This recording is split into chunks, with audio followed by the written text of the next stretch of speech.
मेरे प्यारे दोस्तों, भाइयों और बहनों, आप सबका राधा कृष्ण भक्ति ज्ञान चैनल में स्वागत है। आज मैं आप सबको अर्गला स्तोत्र का पाठ सुनाने जा रही हूँ, जिसके पाठ मात्र से सारे कष्ट दूर हो जाते हैं। तो चलिए दोस्तों, आप सबको अर्गला स्तोत्र का पाठ सुनाती हूँ। मार्कंडेय जी कहते हैं, ओम जयंती मंगला काली भद्रकाली कपालिनी दुर्गा क्षमा शिवा धात्री स्वाहा स्वधा नमोस्तुते। इन नामों से प्रसिद्ध जगदम्बिके तुम्हें मेरा नमस्कार है। देवी चामुंडे तुम्हारी जय हो। संपूर्ण प्राणियों की पीड़ा हरने वाली देवी तुम्हारी जय हो। सब में व्याप्त रहने वाली देवी तुम्हारी जय हो। काल रात्रि तुम्हें नमस्कार है। तुम मधु और कैटभ को मारने वाली तथा ब्रह्मा जी को वरदान देने वाली देवी तुम्हें नमस्कार है। तुम मुझे रूप आत्म स्वरूप का ज्ञान दो।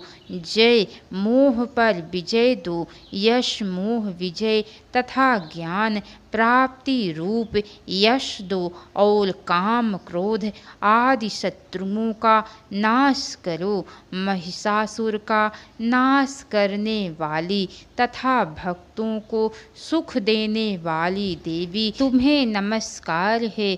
तुम रूप दो, जय दो, यश दो और काम क्रोध आदि शत्रुओं का नाश करो। रक्त बीज का वध और चंड मुंड का विनाश करने वाली देवी तुम रूप दो, जय दो, यश दो और काम क्रोध आदि शत्रुओं का नाश करो। शुंभ और निशुंभ तथा धूम्रलोचन का मर्दन करने वाली देवी तुम रूप दो, जय दो, यश दो और काम क्रोध आदि शत्रुओं का नाश करो। सबके द्वारा वंदित युगल चरणों वाली तथा संपूर्ण सौभाग्य प्रदान करने वाली देवी तुम रूप दो, जय दो, यश दो और काम क्रोध आदि शत्रुओं का नाश करो। देवी तुम्हारे रूप और चरित्र अचिंत्य हैं। तुम समस्त शत्रुओं का नाश करने वाली हो। रूप दो, जय दो, यश दो और काम क्रोध आदि शत्रुओं का नाश करो।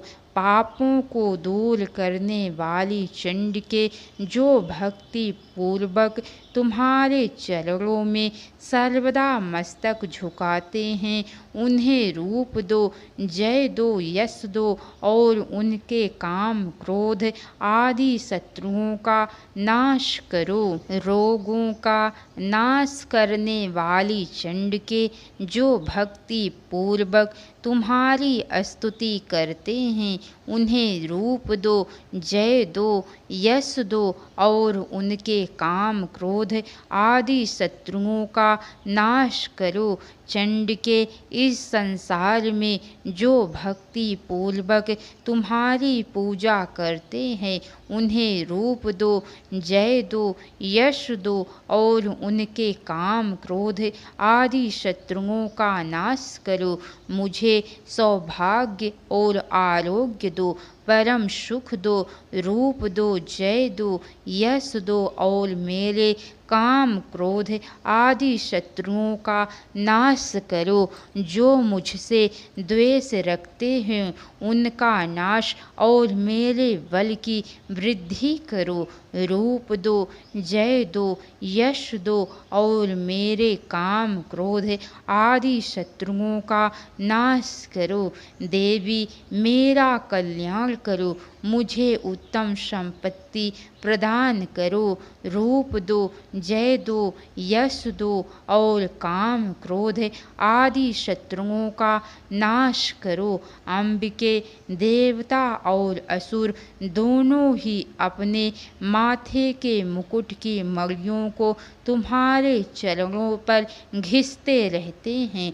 तुम रूप दो, जय दो, यश दो और काम क्रोध आदि शत्रुओं का नाश करो। तुम अपने भक्त जन को विद्वान, यशस्वी और लक्ष्मीवान बनाओ तथा रूप दो, जय दो, यश दो और उनके काम क्रोध आदि शत्रुओं का नाश करो। प्रचंड दैत्यों के दर्प का दलन करने वाली चंड के मुझ शरणागत को रूप दो, जय दो, यश दो और मेरे काम क्रोध आदि शत्रुओं का नाश करो।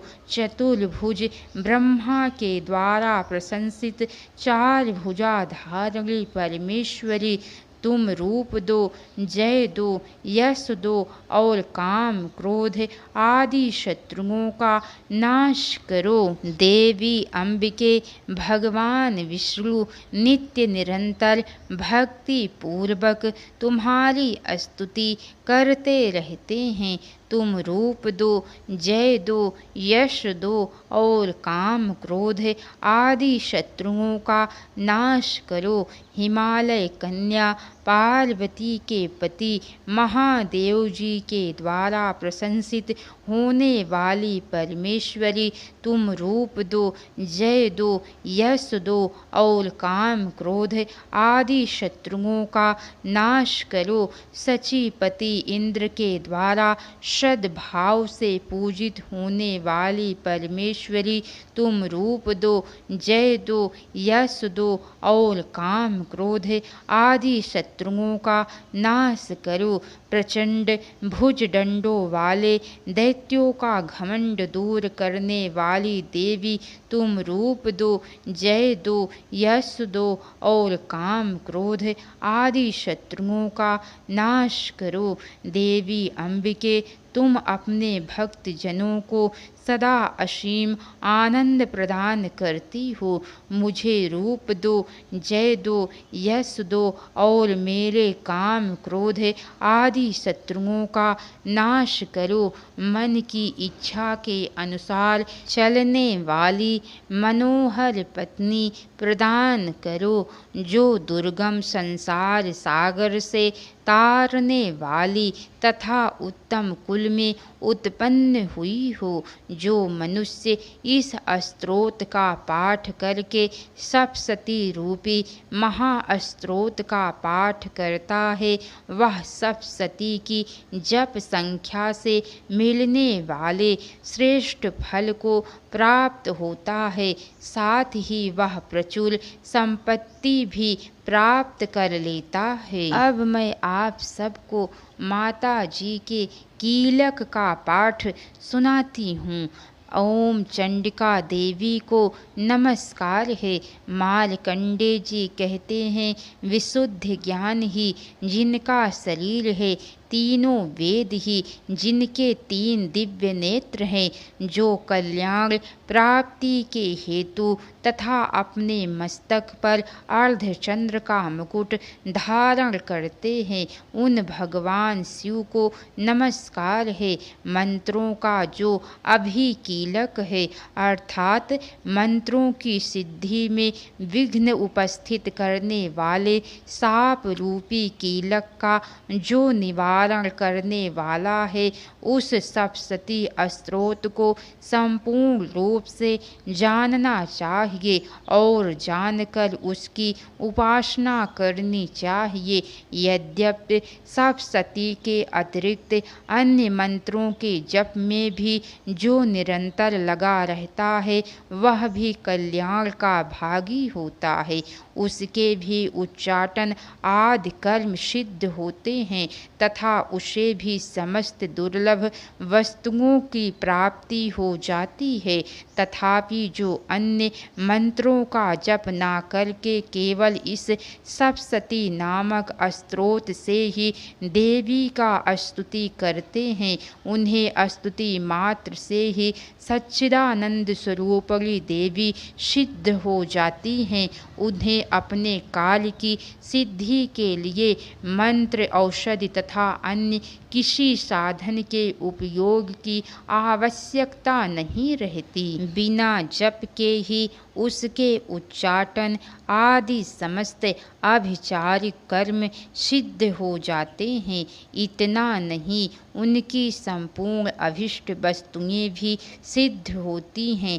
लोगों के मन में यह शंका थी कि जब केवल सप्तशती की उपासना से अथवा सप्तशती को छोड़कर अन्य मंत्रों की उपासना से भी समान रूप से सब कार्य सिद्ध होते हैं, तब इनमें श्रेष्ठ कौन सा साधन है। लोगों की इस शंका को सामने रखकर भगवान शंकर ने अपने पास आए हुए जिज्ञासुओं को समझाया कि यह सप्तशती नामक संपूर्ण स्तोत्र ही सर्वश्रेष्ठ एवं कल्याणमय है। तदंतर भगवती चंडिका के सप्तशती नामक स्तोत्र को महादेव जी ने गुप्त कर दिया। सप्तशती के पाठ से जो पुण्य प्राप्त होता है उसकी कभी समाप्ति नहीं होती, किंतु अन्य मंत्रों के जप जन्य पुण्य की समाप्ति हो जाती है। अतः भगवान शिव ने अन्य मंत्रों की अपेक्षा जो सप्तशती की ही श्रेष्ठता का निर्णय किया उसे यथार्थ ही जानना चाहिए। अन्य मंत्रों का जप करने वाला पुरुष भी यदि सप्तशती के स्तोत्र और जप का अनुष्ठान कर ले तो वह भी पूर्ण रूप से ही कल्याण का भागी होता है। इनमें तनिक भी संदेह नहीं है। जो साधक कृष्ण पक्ष की चतुर्दशी और अष्टमी को एकाग्रचित्त होकर भगवती की सेवा में अपना सर्वस्व समर्पित कर देता है और फिर उसे प्रसाद रूप से ग्रहण करता है, उसी पर भगवती प्रसन्न होती हैं, अन्यथा उनकी प्रसन्नता नहीं होती। इस प्रकार सिद्धि के प्रति संबंधक रूप कील के द्वारा महादेव जी ने इस स्तोत्र को कीलित कर रखा है। जो पूर्वोक्त रीति से निष्कीलन करके इस सप्तशती स्तोत्र का प्रतिदिन स्पष्ट उच्चारण पूर्वक पाठ करता है वह मनुष्य सिद्ध हो जाता है, वही देवी का पार्षद होता है और वही गंधर्व भी होता है। सर्वत्र विचरते रहने पर भी इस संसार में उसे कहीं भी भय नहीं होता। वह अपमृत्यु के वश में नहीं पड़ता तथा देह त्यागने के अनंतर मोक्ष प्राप्त कर लेता है। अतः कीलन को जानकर उसका परिहार करके ही सप्तशती का पाठ आरंभ करे। जो ऐसा नहीं करता उसका नाश हो जाता है। इसीलिए कीलक और निष्कीलन का ज्ञान प्राप्त करने पर ही यह स्तोत्र निर्दोष होता है और विद्वान पुरुष इस निर्दोष स्तोत्र का ही पाठ आरंभ करते हैं। स्त्रियों में जो कुछ भी सौभाग्य आदि दृष्टि गोचर है वह सब देवी के प्रसाद का ही फल है। अतः इस कल्याणमय स्तोत्र का सदा जप करना चाहिए। इस स्तोत्र का मंद स्वर से पाठ करने पर स्वल्प फल की प्राप्ति होती है और उच्च स्वर से पाठ करने पर पूर्ण फल की प्राप्ति होती है। अतः उच्च स्वर से ही इसका पाठ आरंभ करना चाहिए।